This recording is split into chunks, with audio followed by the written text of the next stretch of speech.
कल्पना कीजिए एक ऐसी दुनिया की जहां तलवार की धार से इतिहास लिखा जाता था। एक ऐसा साम्राज्य जिसका सूरज कभी नहीं डूबता था। रोम, प्राचीन दुनिया का सबसे ताकतवर शहर। संगमरमर की इमारतें, खून से सने अखाड़े और सत्ता की कभी न खत्म होने वाली भूख। लेकिन इस महान साम्राज्य की नींव हिलाने के लिए किसी बाहरी दुश्मन की जरूरत नहीं थी। उसे खतरा था तो बस एक नाम से, एक ऐसा आदमी जिसने रोम को उसकी सबसे बड़ी जीत दिलाई, और वही आदमी जो उसके विनाश का कारण भी बना।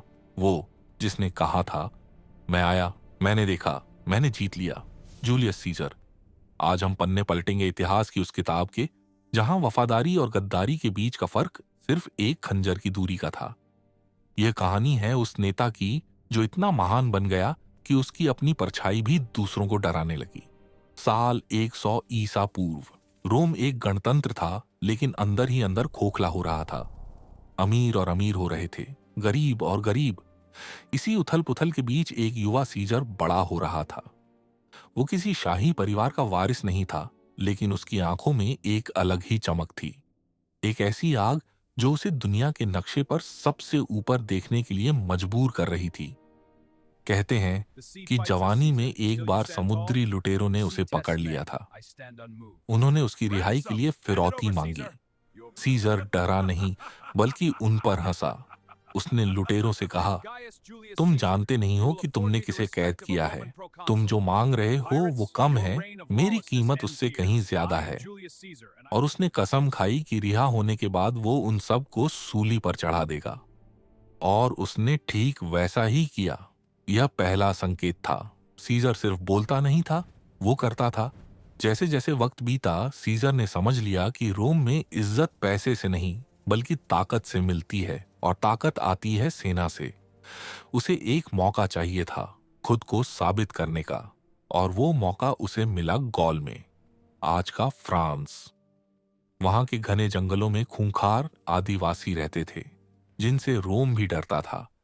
लेकिन सीजर नहीं डरा। अगले 8 सालों तक उसने वो किया जो नामुमकिन माना जाता था। उसने गॉल को घुटनों पर ला दिया। इन जंगों की कहानियां रोम तक पहुंच रही थीं, लेकिन यह सिर्फ जीत की खबरें नहीं थीं, यह सीजर का बढ़ता हुआ कद था। उसके सैनिक उसे भगवान की तरह पूजते थे। वो उनके साथ सोता, उनके साथ खाता, और लड़ाई में सबसे आगे खड़ा होता। एलिसिया की घेराबंदी को याद कीजिए। दुश्मन की तादाद लाखों में थी और सीजर के पास मुट्ठी भर सैनिक। लेकिन उसने हार मानने के बजाय एक ऐसा चक्रव्यूह रचा कि इतिहास हैरान रह गया। उसने दुश्मन को बाहर से भी रोका और अंदर से भी घेरा। गॉल की धरती खून से लाल हो गई, और उस खून से लिखा गया सीजर का नाम। लेकिन रोम में बैठे सीनेट के सदस्य और सीजर का पुराना दोस्त पॉम्पी इस कामयाबी से खुश नहीं थे। वे डर रहे थे। उन्हें लगा कि सीजर अब रिपब्लिक के लिए खतरा बन चुका है। सीनेट ने फरमान जारी किया, सीजर, अपनी सेना छोड़ दो और रोम वापस आओ, एक आम नागरिक की तरह। यह सीजर के लिए मौत का बुलावा था। अगर वो बिना सेना के रोम जाता तो उसे गिरफ्तार कर लिया जाता, शायद मार दिया जाता। और अगर सेना के साथ जाता तो यह गृहयुद्ध होता। तारीख थी 10 जनवरी 49 ईसा पूर्व। सीजर अपनी सेना के साथ रूबिकॉन नदी के किनारे खड़ा था। यह नदी रोम और गॉल की सीमा थी। इसे सेना के साथ पार करने का मतलब था रोम के खिलाफ बगावत, मौत की सजा। वहां सन्नाटा था। सिर्फ नदी के बहने की आवाज और घोड़ों की टापें सुनाई दे रही थीं। सीजर ने एक पल के लिए सोचा। उसके एक कदम पर हजारों जानें दांव पर लगी थीं। फिर उसने अपनी तलवार की म्यान पर हाथ रखा और इतिहास के सबसे मशहूर शब्द कहे, पासा फेंक दिया गया है। उसने नदी पार कर ली। अब वापसी का कोई रास्ता नहीं था। रोम में हड़कंप मच गया। पॉम्पी और सीनेट के लोग शहर छोड़कर भाग गए।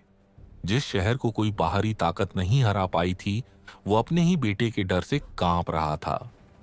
सीजर का रास्ता रोकने वाला कोई नहीं था। उसने पॉम्पी को मिस्र तक खदेड़ा। लेकिन जब सीजर मिस्र पहुंचा तो उसका स्वागत एक कटे हुए सिर के साथ किया गया, पॉम्पी का सिर। सीजर रोया। वो अपने दुश्मन की मौत पर रोया, क्योंकि आखिरकार वो एक रोमन था। वहीं मिस्र की रेत पर उसकी मुलाकात हुई एक ऐसी महिला से जो खूबसूरती और दिमाग का एक घातक संगम थी, क्लियोपेट्रा। दोनों के बीच एक गठबंधन बना जिसने दुनिया की राजनीति को बदल दिया।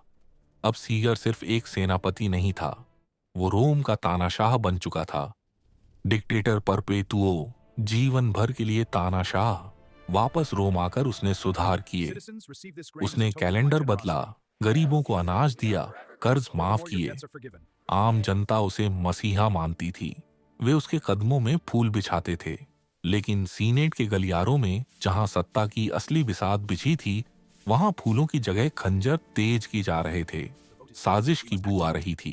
कुछ लोगों को लग रहा था कि सीजर अब राजा बनना चाहता है और रोम को राजाओं से नफरत थी। वे आजादी चाहते थे या शायद अपनी खोई हुई ताकत। इस साजिश का चेहरा कोई अजनबी नहीं था, वो थे सीजर के सबसे करीबी लोग, मार्कस ब्रूट्स, जिसे सीजर अपने बेटे जैसा मानता था, और कैसियस, जो सीजर की कामयाबी से जलता था। मार्च का महीना आया, साल 44 ईसा पूर्व। हवा में कुछ अशुभ था।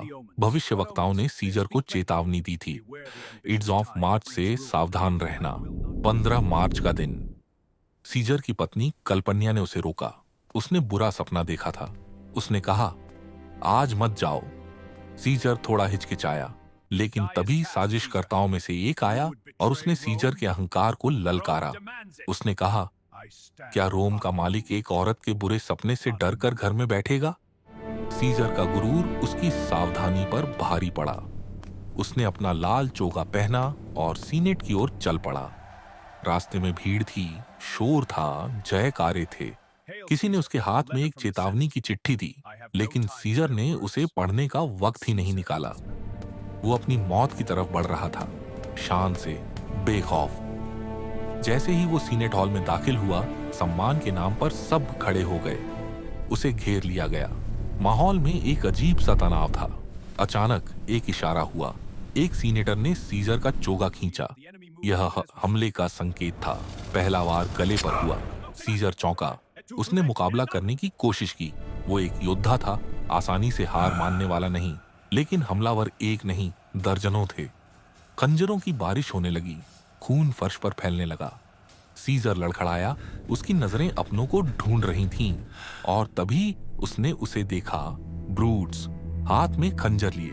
सीजर की आंखों में दर्द नहीं, एक गहरा सदमा था। शरीर के घाव से ज्यादा गहरा घाव उसके दिल पर लगा। उसने अपना संघर्ष छोड़ दिया। उसने अपना चोगा अपने चेहरे पर ढक लिया ताकि कोई उसे मरते हुए, तड़पते हुए न देख सके। उसके आखिरी शब्द जो हवा में गूंजे वो थे, एट टू ब्रूट, यानी तुम भी? ब्रूट्स, 23 घाव। रोम का सबसे ताकतवर इंसान पोम्पी की मूर्ति के नीचे खून से लथपथ पड़ा था। सन्नाटा छा गया। हत्यारे चिल्लाए, आजादी! अत्याचारी मर गया। लेकिन क्या सच में सीजर की मौत ने रोम को आजाद नहीं किया? इसने उसे अराजकता की आग में झोंक दिया। जनता भड़क उठी। जिन्होंने उसे मारा था उन्हें भागना पड़ा, छिपना पड़ा, और अंत में उसी तलवार से मरना पड़ा जिससे उन्होंने सीजर को मारा था। सीजर की चिता की आग ने रोमन रिपब्लिक को जलाकर खाक कर दिया, और उसकी राख से जन्म हुआ रोमन एम्पायर का। साजिशकर्ताओं ने सोचा था कि वे एक आदमी को मारकर उसके विचारों को खत्म कर देंगे, लेकिन वे गलत थे। जूलियस सीजर सिर्फ एक शरीर नहीं था, वो एक विचार था, एक युग था। उसकी मौत ने उसे अमर बना दिया। आज हजारों साल बाद भी जब हम सत्ता, साजिश और विश्वासघात की बात करते हैं तो एक ही नाम याद आता है, जूलियस सीजर। क्योंकि कुछ लोग इतिहास पढ़ते हैं और कुछ अपने खून से इतिहास लिखते हैं। दोस्तों, इस कहानी को आपको कैसा लगा? मेरे इस रियल कहानी के बारे में अपनी राय कमेंट बॉक्स में जरूर बताना, और इस हिस्ट्री फ्रेम चैनल को लाइक, शेयर, सब्सक्राइब जरूर करें। ऐसी ही और सच्ची कहानियां जानने के लिए मिलते हैं नेक्स्ट वीडियो में। Bye bye.